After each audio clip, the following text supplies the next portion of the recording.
What's up, guys? I'm Shane, and welcome to the off-season episode of the Relegation League. And again, on top of it being the off-season episode, you get to choose my next team, because, that's it. Mission accomplished, Kansas wins the Natty.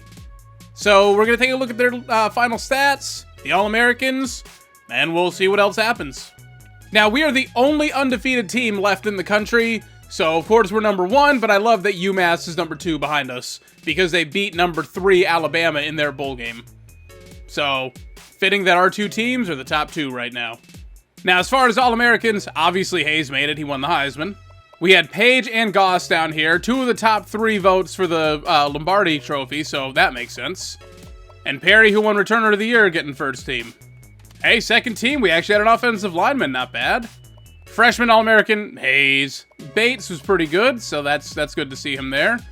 Page making it, White making it. Avery, Perry making it at cornerback. Franklin at strong safety. What's funny, so Perry makes it at cornerback, which means he doesn't actually get returner first team. I guess that one's prioritized higher. All conference, we had Hayes. I see Barron right here. Rivera again. Page, Goss. Avery making it at middle linebacker. Somehow we didn't get first team all returner. Huh. Second team, we got another offensive lineman. Smith making it in white, so that's the whole D-line accounted for. Moody, oh, Perry was second team all cornerbacks. That's why he didn't get kicker. All right. Guillory, second team for free safety. That's pretty good. Now, as far as season stats, we're not going to bother going over everything because 5-minute quarters, so it's not going to be as impressive. But Hayes with 3,885 yards. The kicker, the school record for passing yards in the season is 3,888. He finished 3 yards short of tying the record. But he set everything else because he had 41 passing touchdowns, which is a record, and 20 rushing touchdowns, which is the record. So he almost set that record too. Rushing, Hayes led us with 816. Again, just for some reason on these relegation teams, I can never get the ball going on the ground. Receiving, Barron led the team with 975 yards. Hey, 54th in the nation. Not bad, but there was a lot of receivers. It was going all over the place with this one. Page. I've never had a defensive lineman lead our team in tackles. 3rd in the nation with 49. Also led the team with 8 sacks. And Spencer with 2 picks. Yeah, we weren't really getting turnovers. And of course, because Hayes won the Heisman as an underclassman, he's a 99 overall. Potentially, if he stays, they got 3 full years of a 99 overall quarterback. And on top of that, Matt Smith is now going to be the backup. Wow, that injury was costly. But of course, what's the central focus of this dynasty? Relegation. So now it's time to flip through the standings, and I didn't sim forward this time, so we can actually do it properly. Getting the protection in the ACC Atlantic is going to be Penn State. They even won the whole conference. Down at the bottom is NC State, but they were just promoted last season. They were protected this year. So that means it's actually Syracuse getting demoted down to the American. And over here in the Coastal, ignore Navy at top. It was actually App State who was in the conference championship. So they'll be protected. Down at the bottom, Virginia going to the American.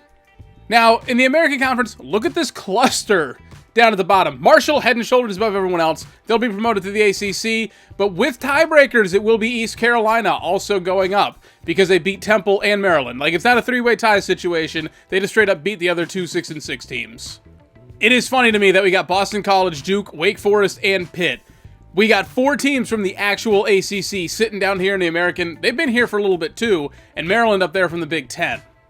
Now, as for us in the Big 12, Texas, we saw them in the conference championship getting a protection. Down there, my beloved North Texas, 0-9 in the conference, they're out. And obviously, we're protected. We won a national championship, the whole shebang. Down at the bottom, it's going to be Iowa going down to Conference USA. And this one's funny, but again, we're going by conference record. That's the important thing. So even at 7-6, SMU will be promoted going to the Big 12, and Tulsa will be the ones going with them. Houston goes 10-3, 6-2 in conference. Not good enough. Big Ten, once again, the team we just played, Ohio State, they're getting a protection. Down at the bottom is going to be Kent State, moving back down to the MAC. And in the Legends division, not Michigan State, it was Ball State in the conference championship. And down at the bottom, Mizzou's going down. Down here in the MAC, Western Michigan will be going on up. 10-3 record, number 23 overall, impressive. Down here, Ohio was in the others receiving votes, but only 5-3 in conference. So again, great record. You're not getting promoted. Illinois is. In the Pac-12 Mountain, Oregon ran the slate with the whole conference, so they're getting a protection. Down at the bottom is Air Force, but they're protected because they actually won the conference last year.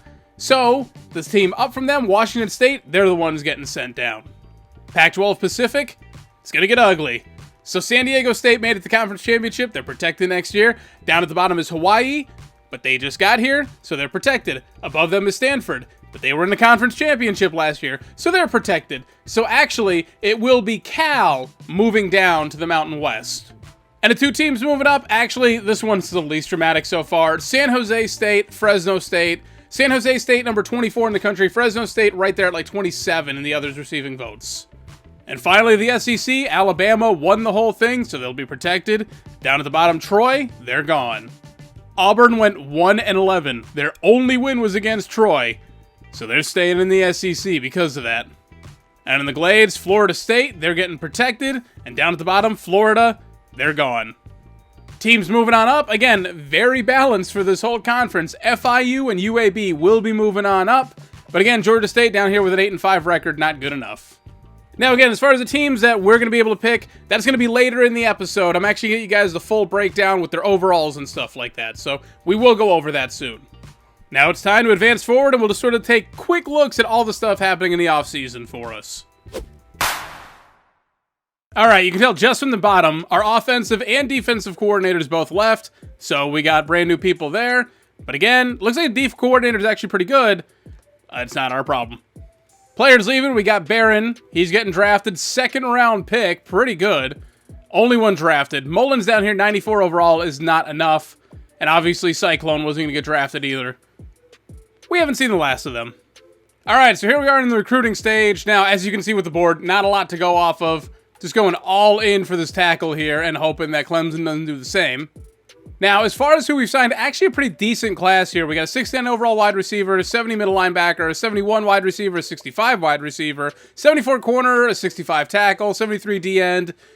I had to go after the guy named James Avery because that's Uncle Phil. Luke Bolden is a 79 overall athlete, Cedric Bennett, a 74 wide receiver, Pittman, a 77 JUCO wide receiver, Clancy, a 72 corner, Ryan Joseph, who's a 73 overall athlete with 98 speed, 93 excel. This guy will be the new kick returner. Yes, I was actually looking for a replacement for Perry, even though he won returner of the year.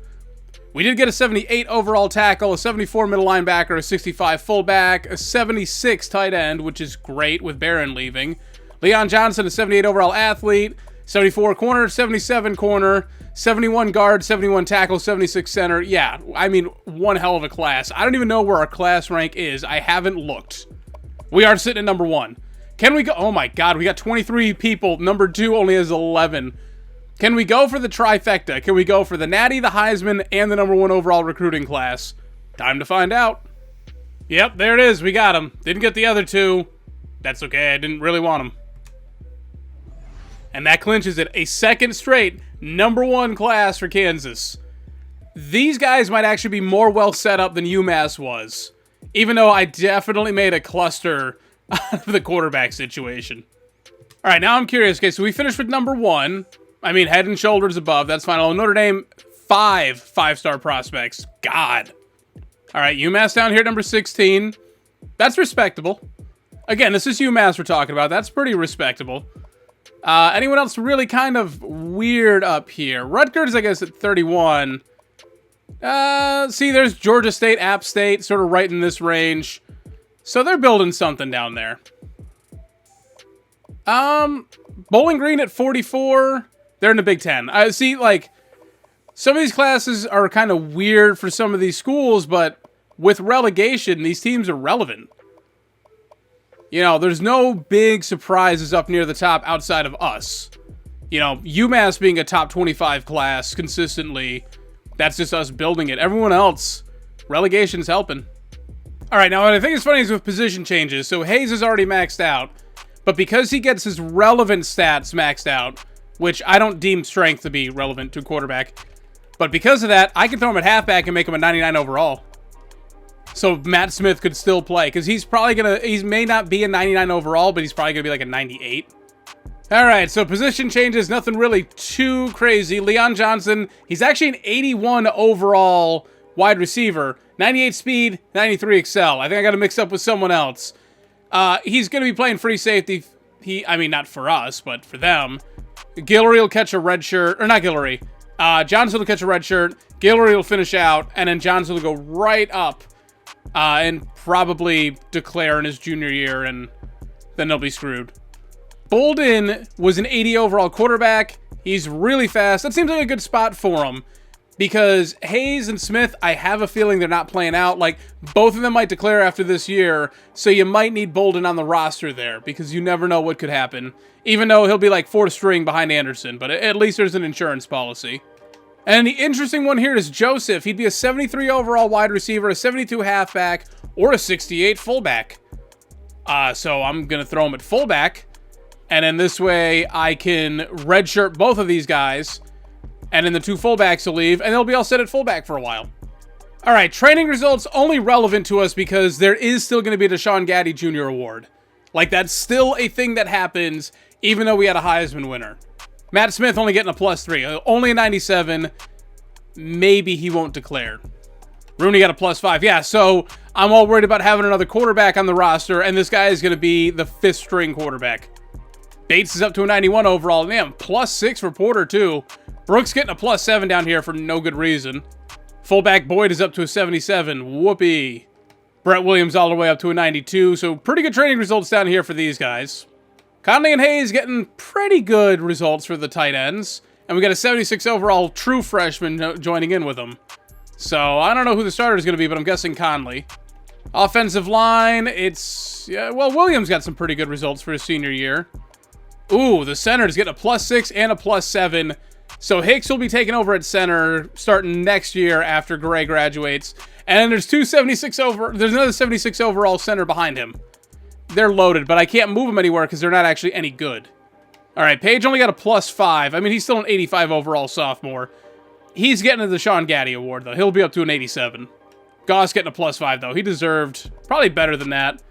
But then we got White, and then we got Cunningham, an 84 overall third string D tackle. Yeah, this D-line's loaded. Linebackers, some pretty decent results. You know, no one blowing you away. Oh, Avery only getting a +4. Ooh, maybe he should get the Deshaun Gaddy. Yeah, I'm going to give it to Avery. He needs it more. He's going to get a +3 out of that. He'll be up to an 84. I think that's a better play. Secondary's really starting to come along. Perry got a +6. That's a beast right there. There's some solid prospects. Guillory only with a +4. He didn't make as big of an impact last year. A couple plays, but nothing too out of the ordinary. Franklin only getting a +4. So now there's a controversy here, but you always go with speed. All right, I'm going to make some cuts, and I'm going to mess around with a couple things with Kansas, and then we're going to go over the options for who the next school will be in the relegation league. All right, guys, here we are. The moment you've been waiting all episode for. Here are the teams you get to choose from. And on top of that, I created a second save file so I can sim forward a week into the regular season so you can see their overalls and stuff like that and really see what we're working with. So, first off, the MAC Conference, there will be Ohio, Northwestern, who's actually pretty good, Missouri, Cincinnati, who I think maybe should have been the ones who got promoted, but it was, 50-50, Kentucky, Central Michigan, Eastern Michigan, Kent State, and Akron, who were almost the first team we did. We've also got a loaded Mountain West with UCLA, Colorado State, Washington State, California, Utah State, Utah, who, oh my god, they fell off, New Mexico, New Mexico State, and BYU. And I'm pretty sure New Mexico State is the worst team we're going to have. And then for all you fans of BlackRock, we got the Sun Belt with, holy crap, the Florida Gators are down here. Georgia State, UL Monroe, Tulane, Troy, South Alabama, Southern Miss, Louisiana Tech, and Florida Atlantic. We've definitely narrowed it down this time. 27 schools, these are your options for who the next team in the relegation league will be. Now, again, much like last time, If there's a split vote anywhere and it's sort of a tie, the tiebreaker will be who has the most votes within a conference. So again, let's say it's Florida and UCLA are tied for the lead, but a lot of other Sun Belt teams got voted for, then we'll go Florida because that conference is the one who you guys want to see me in the most. So tiebreaker rules, but mostly, like, if you see a comment down there and you see a team you want me to play as, feel free to flood it. The first time around, Akron and UMass tied. The second time around, you guys overwhelmingly chose Kansas. Somehow out of 36 teams, and I think they took like 75% of the vote. So, whichever team you want, leave that down in the comments section below, and that will be up to 5 years of the Relegation League coming at you. But this is where we're going to wrap up the episode. So long, Kansas. I'm glad I got out of there as quickly as possible. Thank you guys so much for watching. If you liked the video, please be sure to hit like down below. If you want to see more from me, be sure to subscribe. Hit that notification bell to get it delivered directly to your inbox every single time I upload. Any thoughts, suggestions, whatever you may have, as well as your vote for which team we should be, please leave that down in the comments section below. Everything you leave down there, I will always respond to, unless you are the trolliest of trolls. Thank you guys for watching. I'm Shane. I'm out.